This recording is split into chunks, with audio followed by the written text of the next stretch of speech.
여러분 안녕하세요. 10월달이 2022년 10월달이 경술월입니다.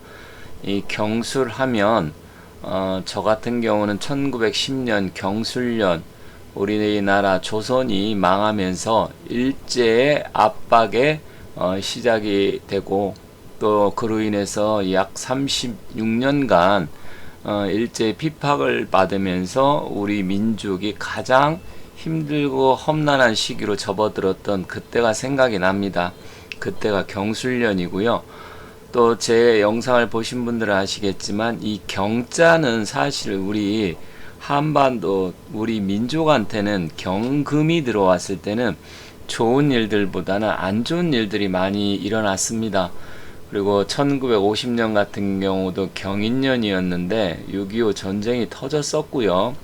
1980년 경신년 같은 경우에도 5.18 광주 민주화 문제 이런 게 있었고 여러 가지로 아무튼 우리 한반도 우리나라 민족에겐 그다 이렇게 좋은 기운은 아닙니다. 그 이유는 우리나라는 동방목구 간목의 기운을 갖고 있기 때문에 갑과 경의 기운이 서로 상충이 되고 부딪히기 때문에 그러한 현상들이 일어나는데 어쨌든 10월은 경술월인데 오늘은 이 10월의 경술월에 그래도 좋은 일들이 있을 수 있지 않겠습니까? 그래서 경술월에는 어떤 기운들이 도래를 하고 또 어떠한 일간을 갖고 태어나신 분한테 경술월은 조금 유리하고 좀 불리한지 그러한 부분 말씀드릴 테니까 잘 들어주시면 좋겠습니다. 물론 이게 100%다 이렇게 된다 이런 말씀은 아니지만 큰 틀에서 확률적으로 가능성이 굉장히 높다 이런 말씀이에요. 특히 사주 같은 경우는 똑같은 글자가 온다고 하더라도 사주의 구성에 따라서는 전혀 반대 현상이 일어나는 경우가 굉장히 많기 때문에 그러한 부분을 여러분께 좀 참고해서 봐주시면 좋겠습니다. 자, 2022년 이민년 10월은 경술월로 계절적으로는 가을이 가장 완성되고 이제 끝나는 시기입니다. 그래서 모든 곡물들이 수확이 끝나고 금의 기온 또한 완전 쇠퇴하고 겨울 수의 기온으로 그러니까 입동이 들어오기 전이니까 수의 기온으로 들어가기 마지막 단계라고 보시면 됩니다. 그래서 날짜상으로 보면 양력 10월 8일 할로부터 11월 7일 입동 전까지가 경술월입니다. 그래서 할로 절기상으로는 할로고 그 다음에 상강 다음에 입동 이렇게 되잖아요. 그래서 절기상으로 봤을 때 할로다. 그러면 찬 기온이 내려오고 그 다음에 이슬이 내리는 시기다. 그리고 계절적으로는 모든 수확이 끝나고 일단 겨울을 준비하는 시기다 이렇게 보시면 되겠습니다. 그럼 이게 사주에는 어떤 의미냐? 결국 사주는 꼭 계절적인 의미는 아니지만 경금의 기운과 술토의 기운이 어떻게 작용하는지 이것을 잘 보셔야 됩니다. 사실 옛날 농경시대에는 이 24절기가 굉장히 중요했습니다. 하지만 요즘 문명이 발달되고 정보와 IT 4차 산업혁명 시대에는 사실 한로가 되든 입동이 되든 크게 관심이 없습니다. 하지만 사주의 기운은 계절학이고 오행학이기 때문에 사주의 기운을 본다고 하면 이런 기운의 의미를 알고 계셔야 됩니다. 한로 같은 경우는 보통 10월 8, 9일에 하고요. 황도라 그러죠. 태양이 어떤 위치에 있느냐, 약 환경 195도 정도의 위치에 있습니다. 그리고 이때는 서리가 내리려고 하는 시기다. 그래서 한로 무렵에는 벼농수가 끝나고 수확을 하는 시기. 이건 상식적으로 한로가 이런 의미가 있다는 거 알아두시면 되고요. 물론 연세가 있으신 분들은 알지만 젊은 분들은 한로인지 백로인지 이런 거에 관심도 없고 또 실제로 어떠한 의미인지도 잘 모릅니다. 그래서 한로라는 어쨌든 찬바람이 막 내리치고 서리가 내리는 시기. 그리고 그 다음에 이제 상강은 완전히 서리가 내리게 되겠죠. 이때는 겨울을 준비하는 시기지만 음식으로는 옛날엔 또 추어탕을 많이 즐겨 먹었던 시기입니다. 그리고 오행의 기운으로는 술토의 기운이 술토가 사실은 한난조습 했을 때 사주의 기운을 봤을 때 건조한 기운이잖아요. 그래서 이 술토의 기운이 왕성해지고 이 술토는 또 우리가 인후솔 삼합의 기운으로 봤을 때 병화의 고장지입니다. 그래서 병화 화기 역시 꺼지는 시기다. 물론 금기는 계절력으로 봤을 때 금기 역시 꺼져 들어가지만 우리 삼합의 기운 봄에 시작을 해서 우리가 이제 입춘부터 시작을 해서 인의 기운이 해서 결국은 인호술 삼합의 기운, 화기가 가장 왕성했던 여름의 시기를 지나고 결국 술토의 기운으로 오면 고장질에서 결국 이 화기 역시도 꺼지는 시기입니다. 그래서 이 한로가 지나면 거의 음해의 최정점으로 가는 수의 기운만 왕성해지는 시기다. 다만 이건 기온적으로는 그렇지만 우리가 십성, 십신, 육친으로 봤을 때는 경금 같은 경우는 사람이 태어난 일간에 따라서 달라지고 술토 역시도 어떤 일간을 갖고 있느냐 달라지는데 오늘은 간목과 을목의 기운을 중점적으로 보도록 하겠습니다.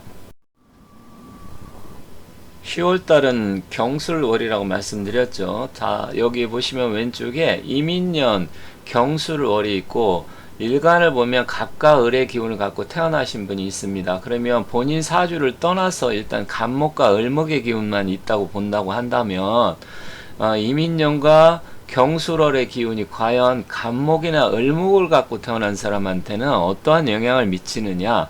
경술월은 한로가 지나고 입동 전까지 약 한 달간이라고 말씀드렸습니다. 그래서 가을의 기운이 쇠퇴한다 그랬었죠. 원래 이 사주는 일간의 기운을 중심으로 해서 나머지 7글자가 어떻게 구성이 되어 있는지 또 이게 어떻게 조화를 이루고 생극재화가 되는지 이런 부분을 살피고 또 어떠한 기운을 내가 좋아하고 어떠한 기운을 꺼리는지 그걸 희기라고 하죠.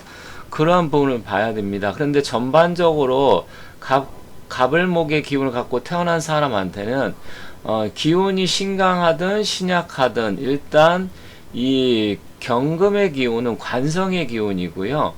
그리고 술토의 기운은 뭐 편재가 될 수도 있고 정제가 될 수도 있는 재성의 기운입니다. 그런데 경금과 술토는 원래 토생금의 기운을 갖고 있죠. 그래서 일반적으로 뭐 재생관의 기운이다 이렇게 얘기할 수도 있는데 일단 간목의 입장에서 경금은 관성, 그 다음에 술토는 뭐 편재에서 재성입니다. 그런데 이게 신강하냐 신약하냐에 따라서 또 달라집니다. 그런데 이 신강 신약을 구분하는 게 어떤 분은 뭐 사주가 딱 고정이 되어서 변하지 않기 때문에 신강한 사람은 평생 신강하고 신약한 사람은 평생 신약하다 이렇게 볼 수 있는데 그렇지 않습니다. 왜 그러냐면 대운이 어떻게 들어오느냐 그리고 세운이 어떻게 들어오느냐에 따라서 사주는 변화하기 때문에 약간 애매했던 사주들이 신약하다고 봤는데 신강으로 변할 수도 있고요. 또 신강했던 사주가 어떤 기운이 어떻게 바뀌느냐에 따라서 신약으로 변할 수도 있기 때문에 거기에 따라서 용신도 변하고 희신도 변합니다. 그래서 사주는 딱 어떤 사람은 안 변한다는데 안 변하는 게 아니고요. 사주의 구성 자체가 안 변하는 거고 사주의 기운은 변합니다. 그러면 기운이 변하는 거에 따라서 용의신이 바뀌고 좋은 기운이 나쁘게 변할 수도 있고 나빴던 기운이 반대로 대운과 세운의 희기에 따라서 좋게 변할 수도 있어요. 그래서 사주가 어려운 겁니다. 그래서 초보자들은 너무 글자의 의미에 따라서 겁재는 재물을 겁탈하는 기운이 안 좋지 않냐 뭐 이렇게 생각하는데 그렇지 않아요. 겁재도 굉장히 좋을 때가 많고요. 또 겁재가 좋았던 게 세운과 대운에서 또 더 겁재 비견겁재가 들어오면 반대로 나쁜 기운을 그때는 돌변하기 때문에 그러한 부분을 혹시 공부하시는 분이 계시다 그러면 잘 살펴야 됩니다.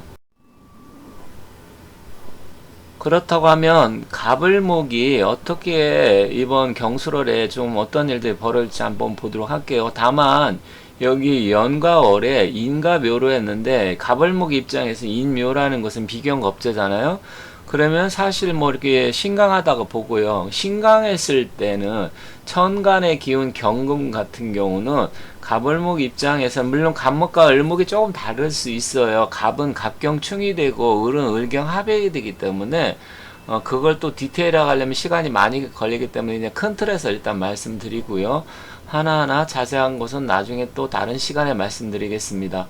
일단 갑과 을목의 기운이 다르지만 갑은 경금 같은 경우는 편관이 되고 을목 입장에서는 경금 같은 경우는 정관이 됩니다. 그래서 약간 기운이 좀 다르지만 관성의 기운으로 봤을 때 내가 신강하다 그러면 이 경금의 기운은 필요합니다. 그래서 그 관성의 기운은 일이라든지 직업 뭐 이런 쪽, 그 다음에 남자한테는 뭐 자식의 기운이고 여성한테는 남성의 기운이잖아요. 그래서 남자 여자에 조금 또 다른데 일단 일이나 직업의 기운이 내가 신강할 때는 일이 잘 풀리게 되고 뭐 영전을 한다든지 승급을 한다든지 승진을 한다든지 이런 강한 좋은 기운이 들어옵니다. 그리고 술토의 기운이 또 밑에서 술토가 재성이 관성의 기운을 재생관하기 때문에 이러한 부분 또 인성까지 있어 관인상생이 된다고 하는 그런 사주 같은 경우는 굉장히 좋은 달이 될 수 있습니다.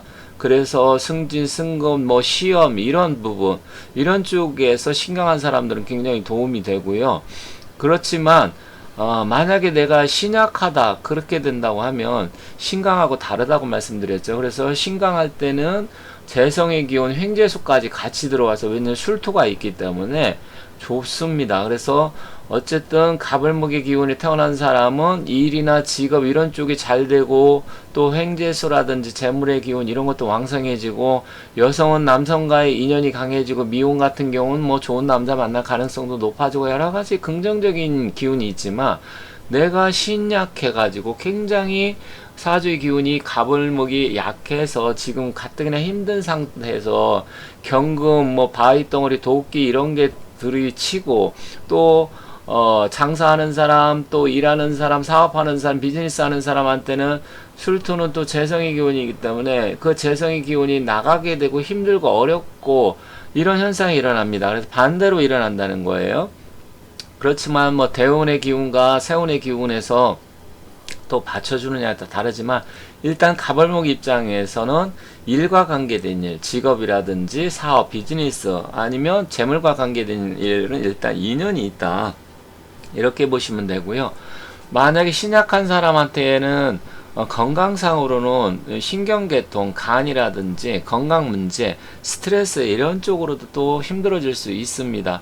그리고 여성 같은 경우는 신약할 때는 남편과의 사이가 안 좋아지고 남자 또 괜히 또 잘못 만나서 남자로 인해서 고통을 받을 수도 있고 어려운 경우도 있습니다. 물론 대운의 밑에 제가 45문태 술토를 적어놨지만 이 술토가 또 내가 묘월에 태어난 사람 묘술 합화의 기운으로 해가지고 또 이게 비경겁제의 기운이 식상의 기운으로도 변하기 때문에 조금 달라질 수는 있는데 어쨌든 금전적으로 이런 부분은 유리한 달이다.